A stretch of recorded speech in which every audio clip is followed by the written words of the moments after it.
La séance est ouverte. L'ordre du jour appelle les questions au gouvernement. En saluant son retour parmi nous, je donne la parole à Bernard Renesse.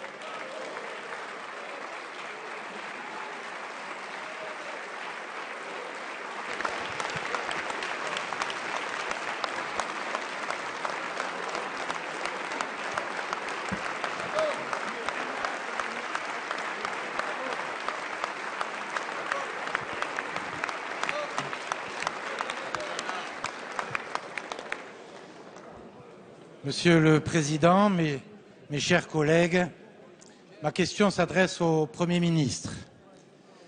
Un défilé du 11 novembre, une écharpe tricolore déchirée dans une mare de sang et très vite des questions qui vous envahissent, ce besoin irrépressible de comprendre.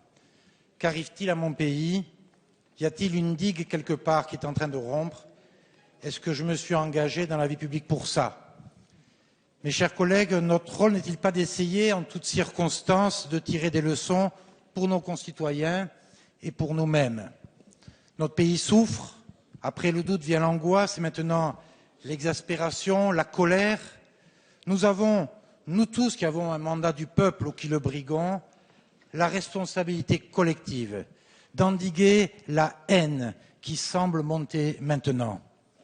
Monsieur le Premier ministre, j'ai le sentiment sincère que vous vous trompez, mais je vous respecte, comme Monsieur le Président de la République, dont je vois la fonction et l'homme traîner dans la boue, comme cela avait commencé avec Nicolas Sarkozy. Soyons conscients que, comme un lent poison, cette haine s'instille par les réseaux sociaux, par les excès de langage, par la banalisation de l'insulte dans toutes les couches de notre société, qu'elle monte les Français contre les Français et que nos propos peuvent être comme une allumette jetée dans une poudrière. Il faut être exigeant. Il faut être exigeant avec les élus du peuple, mais ils ne doivent devenir des victimes expiatoires et eux aussi cristalliser les haines. Ils constituent un pilier de notre démocratie et de la République. Les 36 000 maires de France et l'ensemble des représentants du peuple rendent des comptes, mais ils veulent rester fiers de s'engager, quelles que soient leurs idées, au service de ce qu'ils pensent être l'intérêt général. Nous nous trompons parfois, mais nous au moins, nous essayons chacun à notre place de rendre le monde un peu meilleur ou parfois moins pire. C'est le message que je voudrais transmettre à notre jeunesse pour qu'elle ait, elle aussi, l'envie de s'engager. Merci à vous tous. À tous ceux qui m'ont témoigné soutien et affection.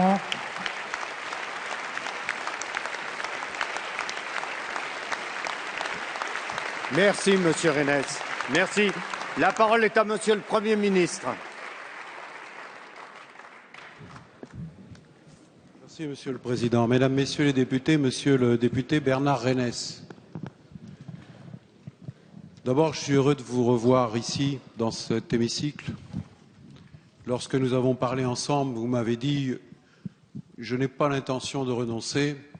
Dans quelques jours, je serai de retour. » Et donc, je voudrais saluer votre retour, saluer votre sang-froid, votre courage et votre dignité.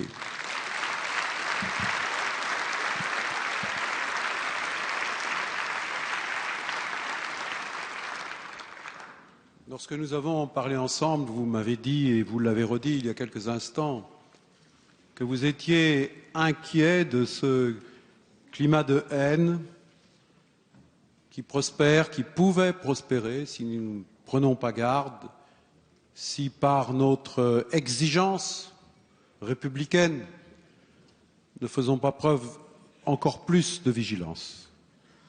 Et j'ai partagé cette inquiétude, Monsieur Bernard Renesse, au-delà de nos sensibilités politiques. Vous l'avez dit vous-même et vous avez eu la courtoisie de dire que nous étions, je dirais, des concurrents politiques. Je ne dis même pas adversaires. Et dans une démocratie, dans une république, c'est important de rappeler ça. Et j'imagine ce que vous avez ressenti et ce que ceux qui étaient à vos côtés, vos concitoyens, ont ressenti ce jour-là. Un maire qui, dans l'exercice de ses fonctions, ce recueil sur la tombe, le monument de ceux qui ont laissé leur vie pour leur pays et qui est un moment de rassemblement national, de ferveur nationale. Et c'est à cet instant-là que vous recevez ce coup de couteau. Et donc c'est un symbole qui est attaqué.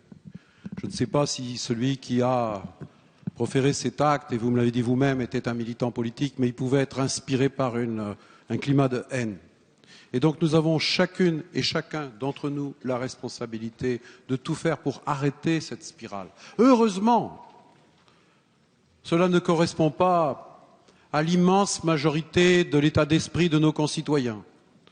Et vous qui êtes un maire, et il y en a d'autres ici dans cette salle, et il y en aura encore plus tout à l'heure, dans cet hémicycle, pardon, il y en aura encore plus tout à l'heure au Congrès des maires de France, nous savons bien, ne faisons pas de débat sur le cumul, c'est une autre histoire. Allons à l'essentiel. Allons à l'essentiel. Allez, conservons. Et vous êtes allé à l'essentiel, tonalité. Monsieur Bernard Reynès, et je vous en remercie. C'est qu'il y a des circonstances et il y a des fonctions qui rassemblent au-delà des sensibilités politiques. Et s'il y a bien une fonction qui rassemble, c'est celle de la fonction de maire, la plus ancienne de notre démocratie, lorsque le suffrage universel a permis aux citoyens d'élire les maires de France. Ils sont plus de 36 000. Et à travers vous, je voudrais les saluer, leur rendre hommage. Parce qu'au-delà de toutes les confrontations, au-delà de toutes les circonstances, lorsqu'il y a un malheur, lorsqu'il y a une souffrance, qu'elle soit individuelle, qu'elle soit collective, situation de crise, vers qui se tourne-t-on? On se tourne d'abord vers le maire de son village, de sa commune, de sa ville. Et donc c'est une fonction noble. Et ce jour-là, c'est cette fonction au-delà de votre personne qui était attaquée. Et donc je vous exprime ma solidarité personnelle, Monsieur Bernard Reynès, au nom du gouvernement tout entier. Mais j'exprime à tous les maires de France ma solidarité totale, parce que je l'ai été moi-même. Je sais ce que cela représente. Et la France a besoin de repères. La France a besoin de convictions, a besoin de certitudes. Et ces convictions, ces certitudes, elles sont au plus profond de notre bien collectif de la nation, c'est-à-dire nos valeurs, celles de la République. Et jamais, jamais nous ne devons renoncer. Votre témoignage nous l'a rappelé, ça interpelle chacune et chacun d'entre nous, ça interpelle les élus de la représentation nationale, ça interpelle tous les élus de la République, mais au-delà, et vous avez raison, ça interpelle chaque citoyenne et chaque citoyen de France. Merci pour être revenu dans cet hémicycle, merci pour votre courage, salut à tous les maires de France, salut aux citoyens qui aiment la République et qui, par-dessus tout, s'engagent pour la faire vivre. Merci.